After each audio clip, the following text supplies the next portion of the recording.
Welcome to the Loveability Podcast. My name is Jennifer Stiers, and I'm here to talk love, relationships, sex, marriage, and everything in between.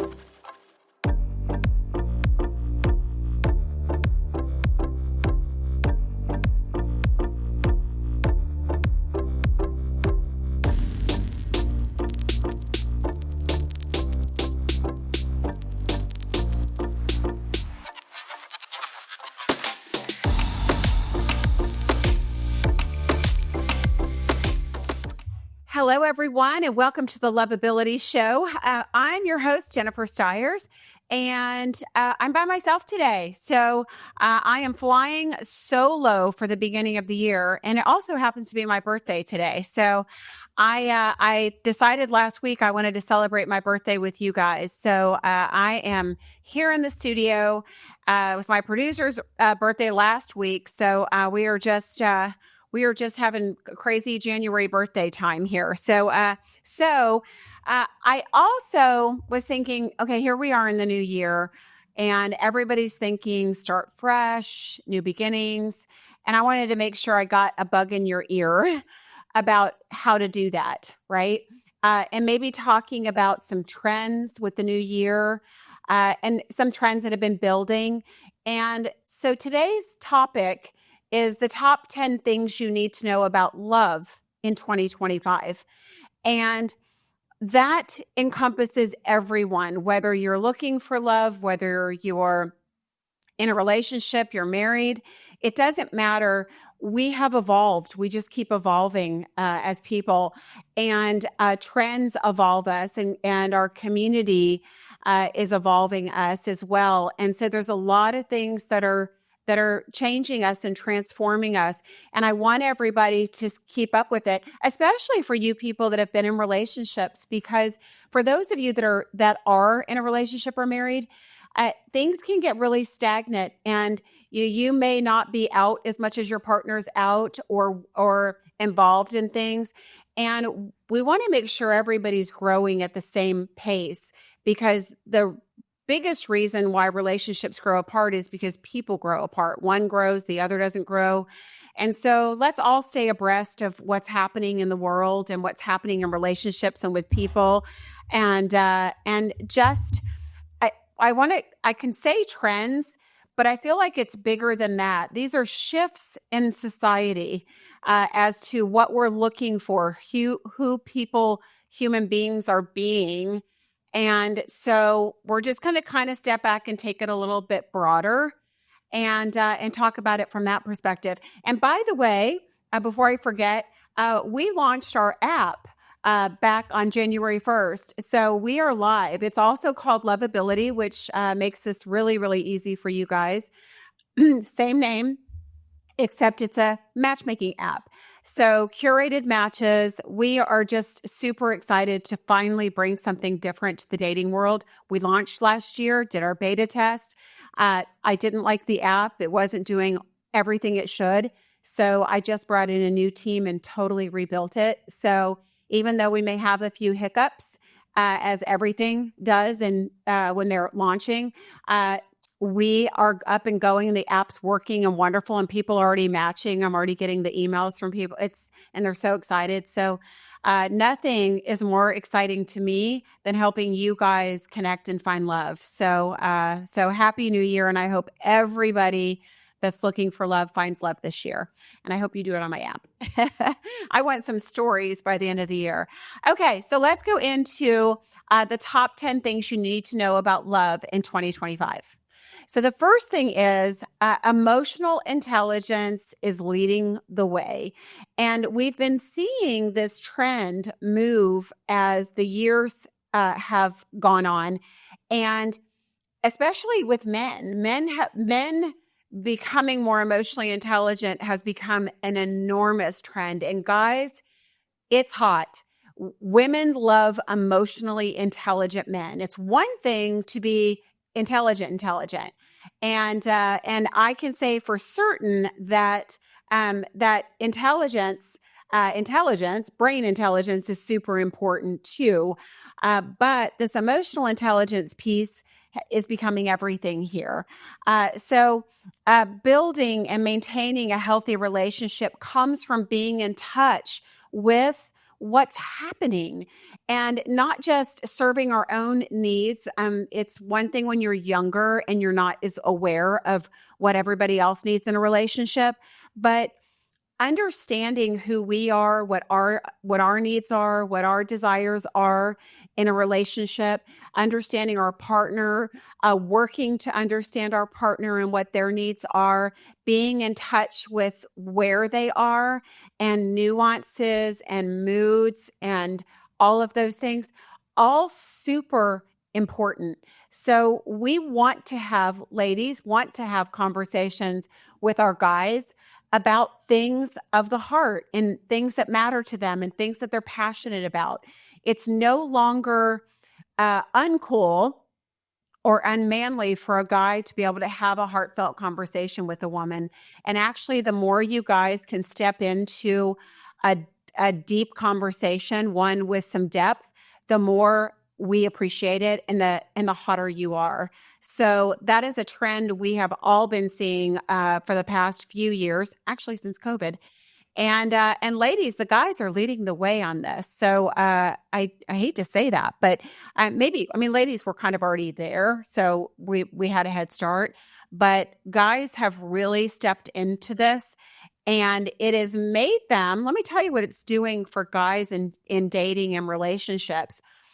As men become more aware of what they want, and men become more comfortable and confident speaking about it and communicating it, they're going to be more discerning about what they're getting. So before, where, a woman who was just pretty or whatever might have gotten by, now guys are all about the depth of a relationship. I shouldn't say all guys, but the majority of guys, especially the ones that are emotionally intelligent, are really looking for that depth, are really looking for a woman that they can connect with. That's becoming more important to men than it's ever been. And it's crazy and it's beautiful and it's a great trend, and we want to keep moving in that direction. Let me just caveat here. That doesn't mean, men, that we don't want you to be men, because we do. We don't want another woman. We don't want somebody who's more emotional than we are. I have certainly run into that. And that doesn't work for some, because women that are strong, which is a lot of women these days, they want a man that can lead. They want a man that can make decisions. They want a man that knows how to lead in a relationship. They want him to be able to have a conversation. They want him to be emotionally intelligent, but they don't want him to be another woman. We don't want a guy that's more emotional than we are, right? So sensitivity, great. Oversensitivity, no, thank you. It's funny, I'm even talking about this. My co-host that's out of town right now would have gotten a kick out of this conversation. But I love to communicate, and I am obviously a woman and am emotional. But it has surprised me how many men I'm running into, both personally and not personally, just people I've known that I get emails from and messages with. It's unbelievable, I feel like, how emotional men have gotten and overly sensitive some men have gotten. And there's a line, guys. So we want you to be emotionally intelligent. We don't want you to be overly sensitive and be evaluating and I don't know, just feeling everything that we're doing. Allow us to be women, allow us to be strong women, know when it's time to step up to the plate, but also know masculine and feminine, and stay in your masculine when you're doing it. A little tricky. I'm going to have a guy on to talk about this though, because that is a little tricky, because it's a fine line, but we are also second trend I just talked about, where we're seeing men being over feminized, we're seeing that trend too. So I do feel like, as much as we are enjoying this emotional intelligence rising, we're also seeing the rise of an overly emotional man, uh, and a really sensitive man, and we don't want that either. So there's a fine line, right? Just like with women, ladies, we all need to have that fine line too. It's great that you're, managing a company during the day, but when you go home at night, you've got to allow your partner to lead. Yeah, allow him to make decisions and allow him to be the man. So there's a fine line for both of us in this. So, okay, I'm not just picking on you guys. So the second big trend, and believe it or not, this second big trend I actually am using in the app, because attachment styles are super important when we're choosing a partner. People that we have spent generations with these swipe apps, everybody, right? Swipe apps, choosing on a face. And what do you find out after you pick somebody's face? Well, you might find out that their face isn't what you thought it was when you meet them, because they catfished you or they filtered their pictures. That may be the first thing you figure out. But the second thing is you meet the person, right? So now you're like, okay, who are you? What do you stand for? What do you believe in? And then what is your relationship style like? And so attachment styles, let's just use, because there's 4 of them, but let's just use the top 2 that are going to make the biggest difference. There's anxious attached and there's secure attached. You get anxious attached with secure attached, you're headed for disaster, and you don't always know that on a first date. So it's really important for everyone out there dating to get educated on attachment styles, because you're going to want to date a complementary attachment style. So for example, anxious attached people are people that are anxious, that are nervous. Maybe they have abandonment issues. And it's not always there's different types of abandonment issues. So I hate to always use that label, but bottom line is they're afraid of being left. They're afraid of being dumped. They're afraid of being cheated on. And so they base all of their decisions in their relationship on that.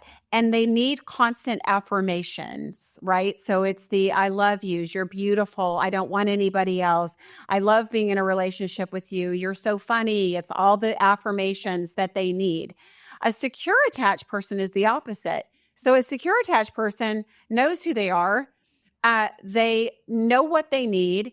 They can express that, and they can also walk away when they're not getting it. They don't need their ego catered to, so they don't need to be told all the time they're loved. They don't need to be told that they're the only one. They don't need to be told that they're hot or beautiful or sexy.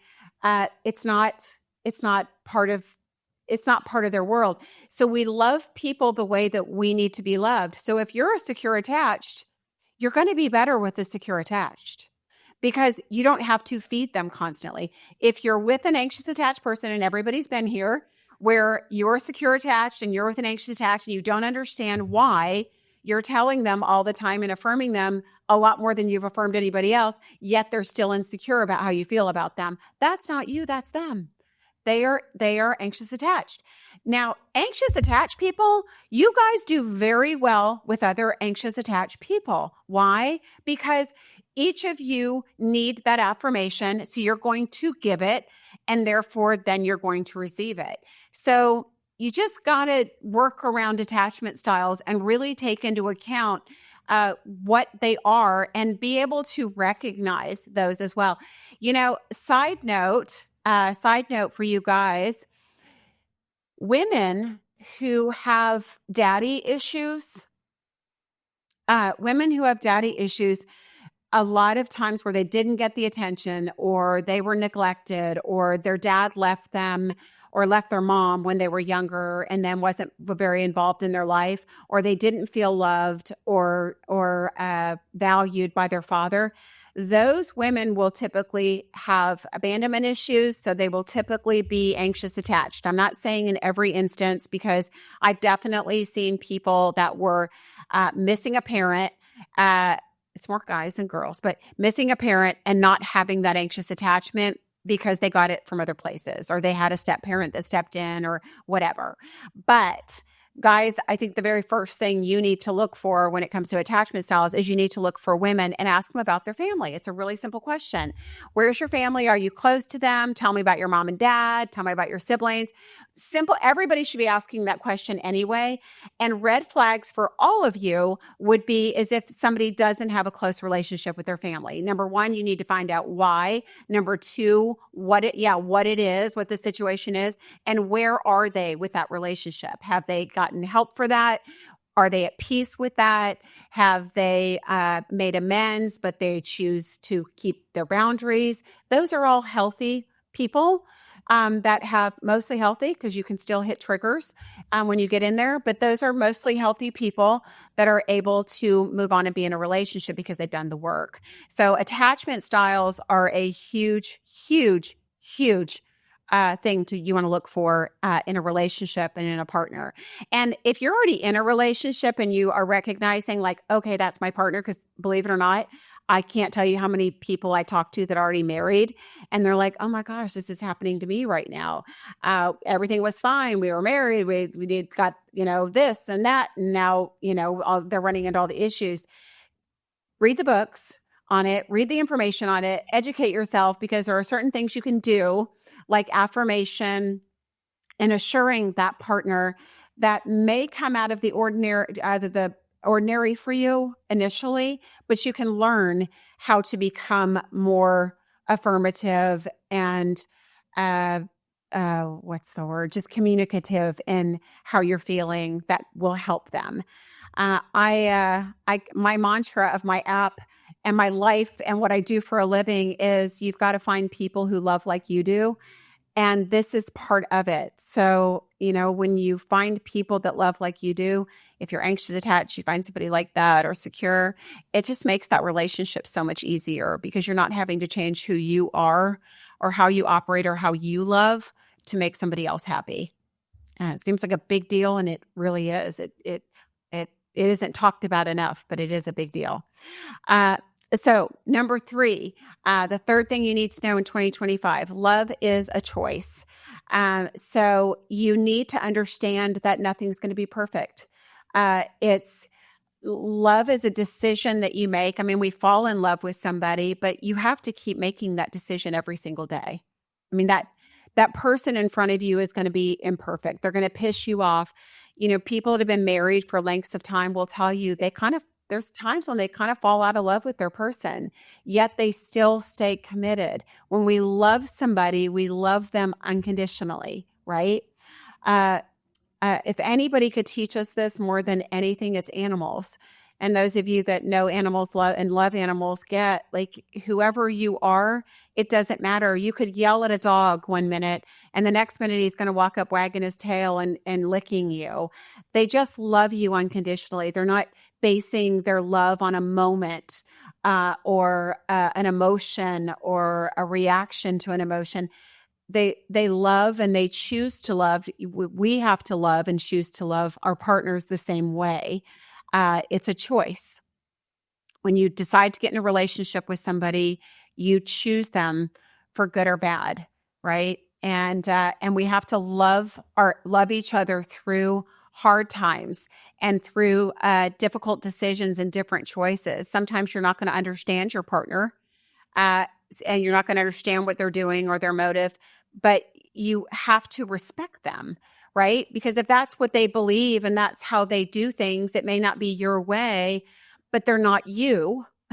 They're not you, and you need to accept them and love them for who they are and try to bend and move to accommodate each other. It's a dance, right? It's not like two people come together and it's going to be perfect.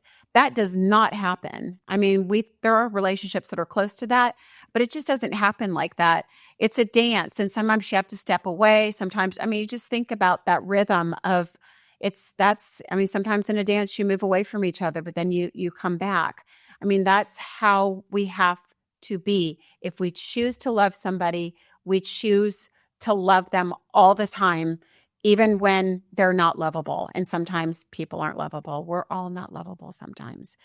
Okay, so we got that one down. Number 4. Boy, this is a big one too. And this is a world thing that's happening. Conflict is inevitable. Knowing that conflict is inevitable. We have become a world where we can swipe something away. We can unfollow somebody. We can block them. There's so many things we do to avoid conflict. I mean, let's talk about in dating, ghosting, right?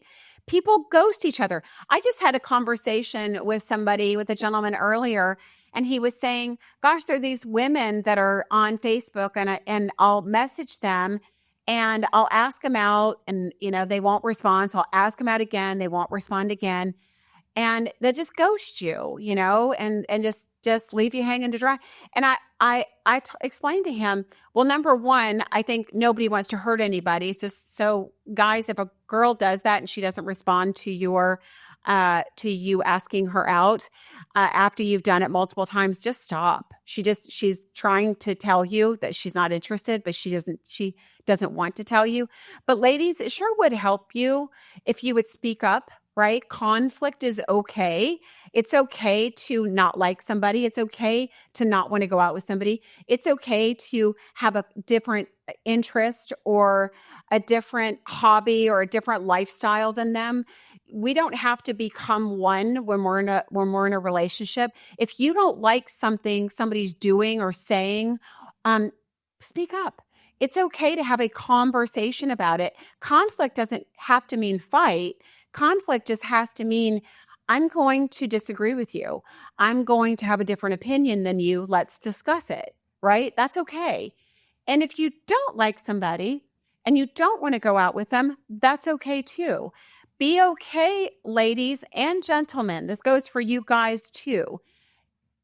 It's okay to say, I'm not interested, or I'm not into this, or I'm not feeling it, or the chemistry's not there, or the connection's not there, something's missing. I can't tell you the amount of times, and I'm a matchmaker, so I hear this stuff, where guys will say, you know what, she's great, she's beautiful, she's smart, she's funny. There's just not a connection. And it's not physical, ladies. I'll hear men, this is the emotional intelligence in men, say, we're just not connecting when we're having conversations. I can't get in. I don't feel like I understand her. I don't feel like we're connecting emotionally. And guys, it's okay to tell a woman that. And I feel like that's good feedback for everybody. If you don't feel something, it's okay. Letting that person know that so they have that information to, number one, move forward, get closure with you. Number two, to see if there's a pattern. So that was a big thing, when I was building this app, that I found in relationships today. This is so relevant that I'm talking about this and why I built it in, because people do have patterns. They don't know what they're doing, right? So a lot of times people go on dates and they'll say, you know what?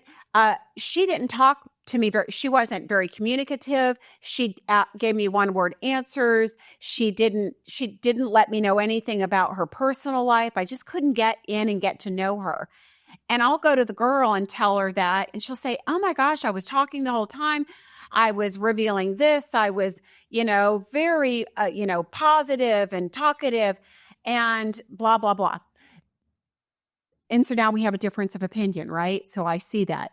But if we keep going and I keep hearing that same feedback over and over again when a guy goes out with her, guess what? It's her job to recognize patterns, listen, hear feedback, and then make changes, because it's those tweaks, people. This is why this is so important. It's those tweaks when you get feedback and that's conflict, right? I don't like you. I don't have chemistry with you. You weren't communicative enough.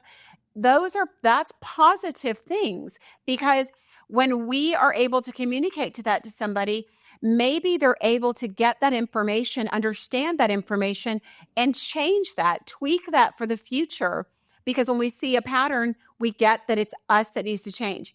And I can tell you right now, if you all make those tweaks, get that feedback, make those tweaks, it'll change everything in your love life. I've watched people make those tweaks, and instantly find love or relationship after that. So super important to keep an open mind about it, and also to give feedback, to receive feedback constructively. How can I use this? How can I become better? How can I see this as an opportunity instead of an insult, right? Because again, people are like, oh, well, they didn't have a connection. Well, neither did I. And and I do hear that a lot. That's usually the first reaction because their defenses kick in, but we're not learning from that. We're not learning from that at all. So be open to conflict, be willing to sit in it, to talk about it. If something's not working for you, you need to be able to talk about it. Guys, here's where you guys go really, really wrong. Let me get a sip of water. You guys will be in a relationship. You won't like the girl anymore. You won't want to be with her anymore. You know you don't want to be with her anymore, but you'll stay because you don't want to break her heart.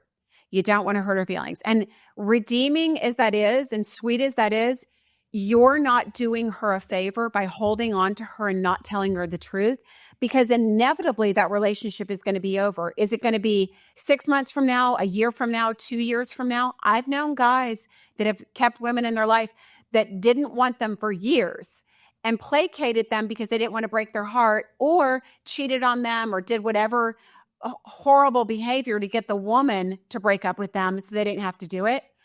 Not good. Just be willing to confront things. Conflict has become way too easy to avoid in our society. People hide behind their phones. They hide behind their computers, right? They hide behind their apps. They hide behind their filters until you can't. So be willing to be open to conflict. As a matter of fact, conflict and fighting, if you look at John Gottman Institute did a lot of research in this area on couples that fight. Couples that fight actually stay together and are happier long-term than couples that don't. So that is because they're getting the conflict out, they're resolving things, they're not harboring things that fester over years and then break up the relationship when it didn't have to. So super important to face conflict. The fifth thing you must have in 2025 and forever and always and every single year for your entire life is self-love.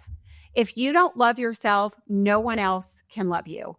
And you will sabotage every relationship you have if you don't love yourself.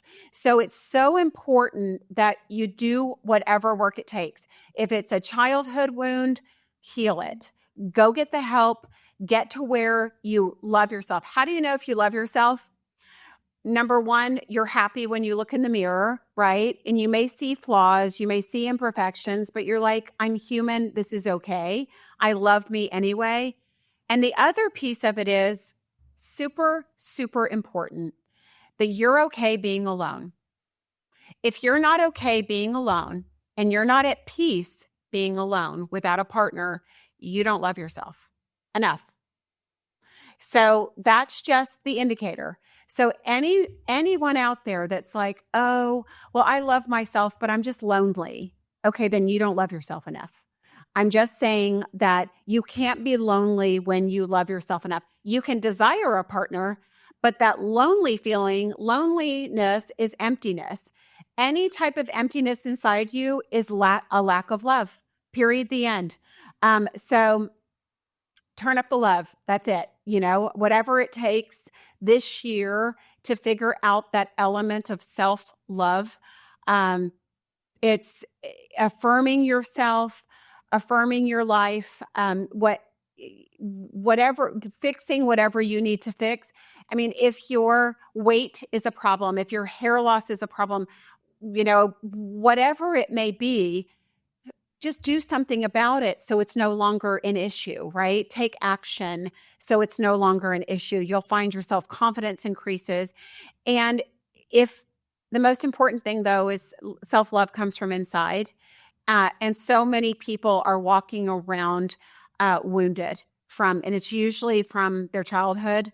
So if you have wounds, if you have unhealed parts of yourself, And you find that out when you get in relationships, because we're always triggered in relationships. But if you have any of those, fix them before you get in a relationship. You have to love yourself first, because you won't let anybody else love you if you don't. And you know what? At the end of the day, too, I said something that I want everybody to hear that's super important. Nobody's perfect. We all have imperfections. We have to love the imperfect parts of us. I'm a woman, and we have a lot of, when you grow up in a world like I did, of I modeled when I was younger, and a lot of my affirmation came from my looks when I was younger. Well, what happens when you get older? And it's my birthday. I'm extra old today. But what happens when you get older is you start losing that, right? You're getting wrinkles, your skin is saggy, you're gaining a few pounds. It's not fun. It's not fun. And there are hard lessons in that. I don't know why guys don't go through this as much as women, but it is just a transition. We've got to be able to look and go, you know what?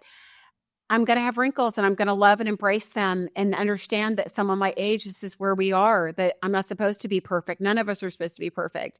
And I'm going to embrace those extra pounds if they're just going to stay, or if it's, going to compromise my lifestyle and enjoying things. I'm just going to embrace the extra pounds and say, if somebody doesn't love me this way, then they don't deserve to be in my life, right? Because I'm going to love them with their imperfections. So that's so important, that we understand that nobody's going to be perfect, especially us.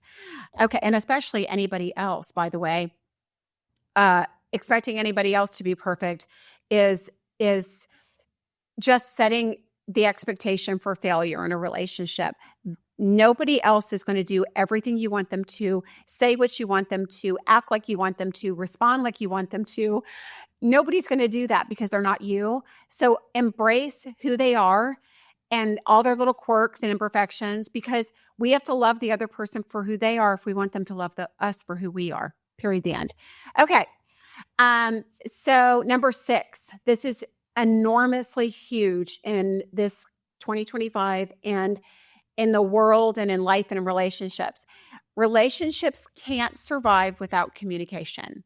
So it's super, super important that if we haven't learned how to communicate, that we work on it, right? Even if it's uncomfortable, I've watched people go through it. Just talking about your feelings, talking about what you want, saying what you need. Communication in a relationship is so important. In dating, it's key. I mean, guys, I've said this a million times. You guys have gotten so lazy. I don't know if you're dependent on your phones, text message. You've got a million other things going on. Maybe you're multitasking. Women, I don't know. But if you're interested in a woman, you need to be focused. She needs to hear from you every single day. She wants to hear from you.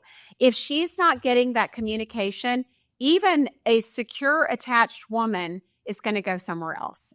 It takes somebody somebody's not been in your life for 35, 45, 55 years of your life, and you're trying to make them a part of your life.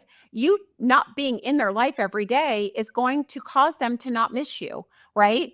There's either an absence or a presence of somebody in your life. If you're not communicating with somebody on a regular basis, you're going to be absent, and they're going to forget about you. And it's the bond building, the connection building is going to be gone, especially for women, guys. Women need that connection with somebody. They need to feel like somebody's a part of their life, even if you're traveling, you're out of town. Communicate, text message, phone call, let them hear your voice. You know what I love? I love that thing on the phone where you can leave a voice message instead of a text message, like when you're driving. At least they get to hear the tone of your voice and the sincerity and the I love you and whatever else it is. They get to hear that and not just see that in a text message. So super important to communicate. I see one of my hairs flying in front of my face. Okay. Number 7. Another big one, intimacy, the word intimacy. So often people think, oh, intimacy, sex. Okay. Intimacy means more than sex. Intimacy is connection. It is a connection to another person. It could be a conversation. It could be cuddling up next to somebody. It could be a bond you share. It could be an experience you share together. Intimacy is a closeness. It's emotional vulnerability, right? It's intimacy is allowing yourself to be vulnerable to your person. It's sharing things you wouldn't share with maybe not share with someone else. Once those things start happening, I know so many people want to keep their secrets, and I want you to keep your secrets for the first couple dates, trust me. But after that, people want to know who you are. If you have deep secrets, people want to know who you are. And the more you share those things, those insecurities, somebody triggers you, instead of reacting to the trigger, or if you have reacted to the trigger, sometimes it's okay to go back and say, you know what? I apologize for overreacting when you did this or said this. It triggered something in me from my childhood, and I want you to understand it. So I'm working on it, and I'm usually better, but that's why I reacted, and just so you're aware of it. And then tell them what happened, because that builds a bond. And that's intimacy. And so it's super important that we be vulnerable in a relationship. Guys, that includes you. That includes you. So women want to hear that. And when women find out these things, there is a bond and intimacy, a friendship, a connection that really is taken to another level from being open and vulnerable. Not openly emotional. Thank you. Finally. Okay. So number 8 of what you want to do in regards to love in 2025, relationships involve growth and evolution. So those couples that don't grow together will go in separate directions. It's really, really, really hard to bring people together that have drifted into separate lives. Where do we see this? I've seen this a lot in my work as a counselor over the last 30 years with couples that are married, that have been together, and maybe they've been married for 18 years. And she's been home raising the kids. He's been working and traveling. And then all of a sudden, the kids start to go off to college or are more independent. Even before they go to college, they start dating or going out with their friends. And now mom's sitting at home. She doesn't know her husband anymore, right? And there's such a large gap of time and experiences that weren't experienced together. It's hard to bridge that. I will say, and I hate to say this because I want marriages to work and I want people to work long term, but sometimes the gap is just too large and people can't come back together. How do you fill your partner in on the last 15 years of your life and your emotions and who you've become in the process of growing in a different direction as a mother or a father or a coworker, a sister, brother, whatever? If sometimes the gap becomes too wide. So it's important that we all grow together. We stay connected. The whole idea of date nights, couples that do that, and I see that. My parents did it. I remember thinking back when I was younger, my parents went on date nights. And I remember thinking, we had 5 kids in our family. And I remember my parents leaving us and thinking, because we had such a close family, we did everything together. I remember feeling like kind of betrayed, like how dare them leave and go on a date and go to dinner without us. But they did. And my parents are still married at 66 years. They're still married and they're still bonded because they did that. They made sure to take time for themselves and take vacations by themselves sometimes. And they always went on date nights together. It may not have been once a week. It may have been once a month as we were growing up, but they still took that time together and they still stayed connected. And that's what's important, is that we keep that bond with each other, and we have conversations. And it's how was your day, but listening, right? And caring and stepping in and being their friend when they need one. So evolving together is super important. Number 9, we're almost done.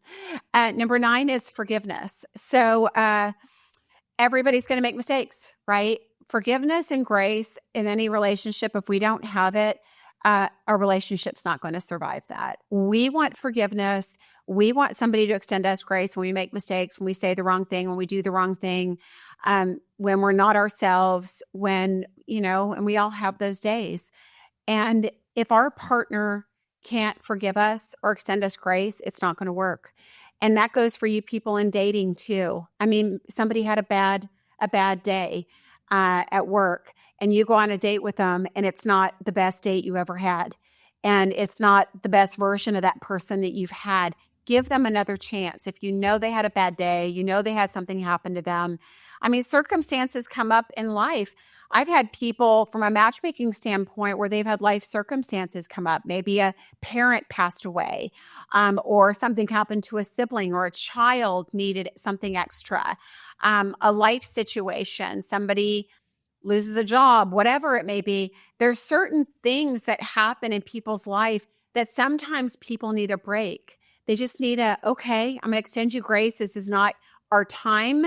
This is not, and sometimes it really helps people to back off, right? So if you're dating somebody and they have a life situation, maybe they just lost a parent, know when to step in and know when to step away, and be okay with the fact that they're not courting you constantly and you're not going on a date with them, every night or even on every weekend. Maybe they've got something going on in their family that they need to tend to. It's important that we know when to pause something, forgive something, extend grace, and move forward after that. So forgiveness, essential element to life, to all relationships, intimate relationships or not. Okay. On to number 10. Yay.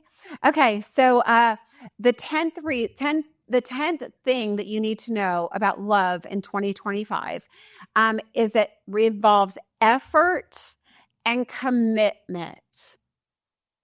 I could talk about this all day, but I'm not going to. But I'm going to talk about and stress something I've stressed for years on this show, and it's super important.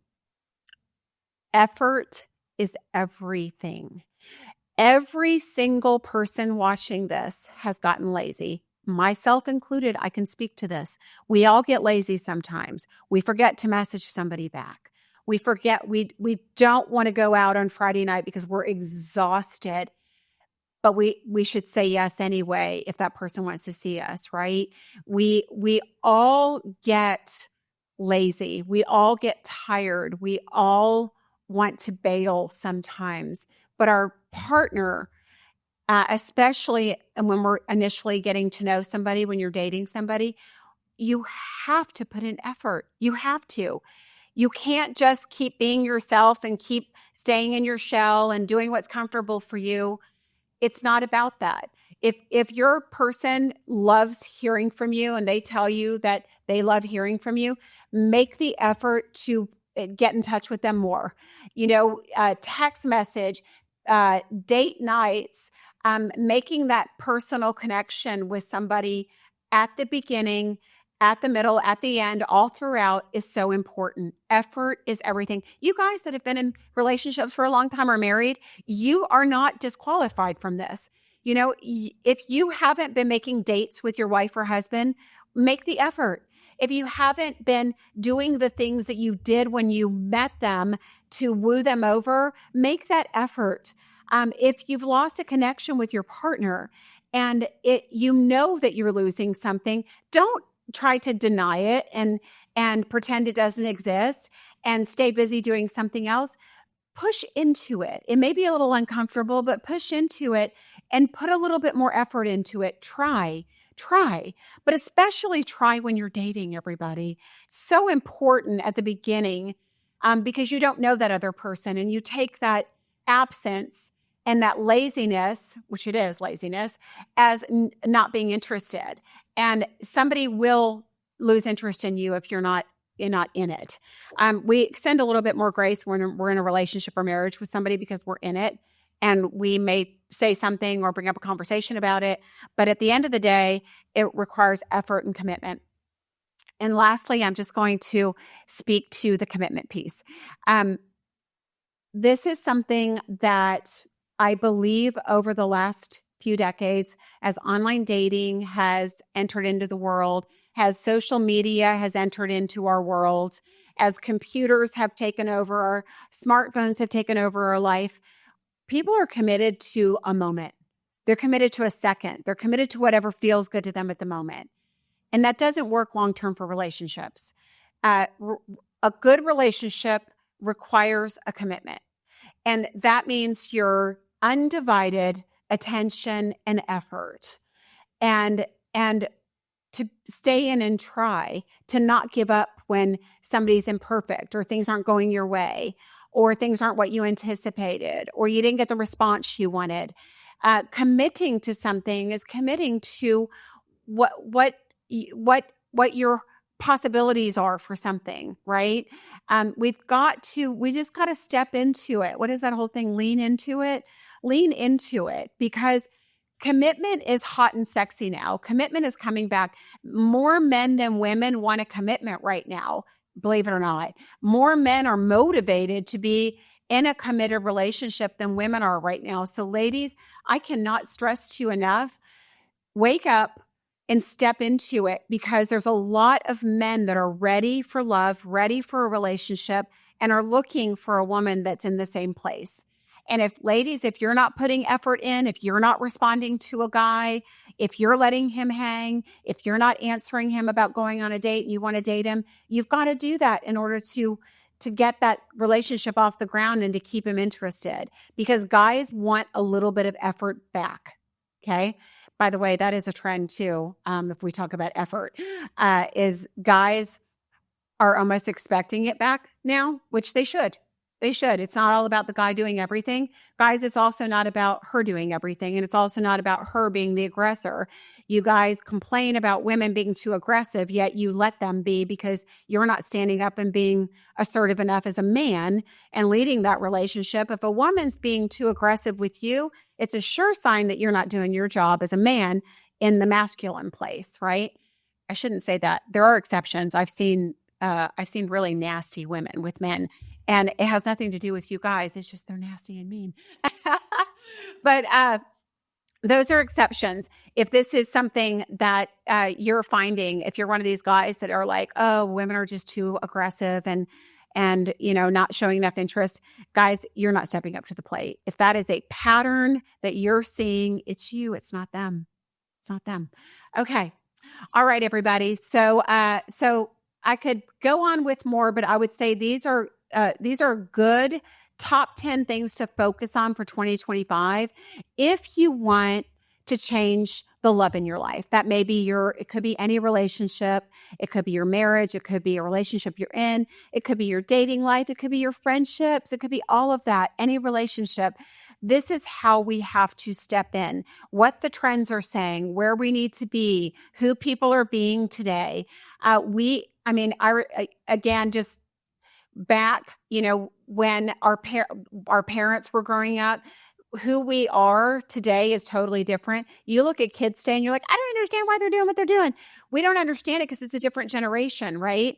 And so things change like this, right? And so from a standpoint of stepping back and looking at this other generation that's coming in, we are in a new world with new energy, new expectations, and new things that we need to do and be in order to stay competitive and complementary in this world and in relationships and where they are today. And these are them. So step into these. If you guys have any questions at all, please feel free to email me. Also, if you're not following me on social media, follow me on Facebook and Instagram. I post every day.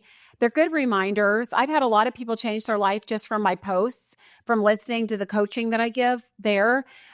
Even if you don't have a coach, lots of great people on social media to follow that are giving great advice. Some of them are giving bad advice. Stay away from the angry people. Super important. Follow the ones that are giving constructive advice on how to be a better you and how to be better in relationships. And that's a great way to get started on your new year as well. And those of you looking for love, go to my app, Lovability app, and sign up. We've got it all set up with all these things I've talked about today. I've built a lot of these into the app, as many as I could. Some of them are just are personal things that you have to do when you show up. But we built a lot of these things into the app for connecting people, and people want to connect. And there's people in my app. If you're watching this show, you're probably serious about love and serious about finding a real relationship and like-minded people that are also serious about it. They're in my app. And they're joining it because they're at a higher level and they want more than a swipe app, just like you. So hopefully you guys will jump on there. So lovability.ai is the website, and your first month's free. So join us. Find love. The great way to start the new year off. Thank you all for joining me, and we'll see you soon on the Lovability Show. This is Jennifer. Thanks for listening today, and please subscribe to the podcast. Each show, we're going to have new topics and information. If you'd like to find out more about coaching or matchmaking, please go to my website at lovejen.com, or you can find me on my Facebook page, my personal page at Jennifer Stiers.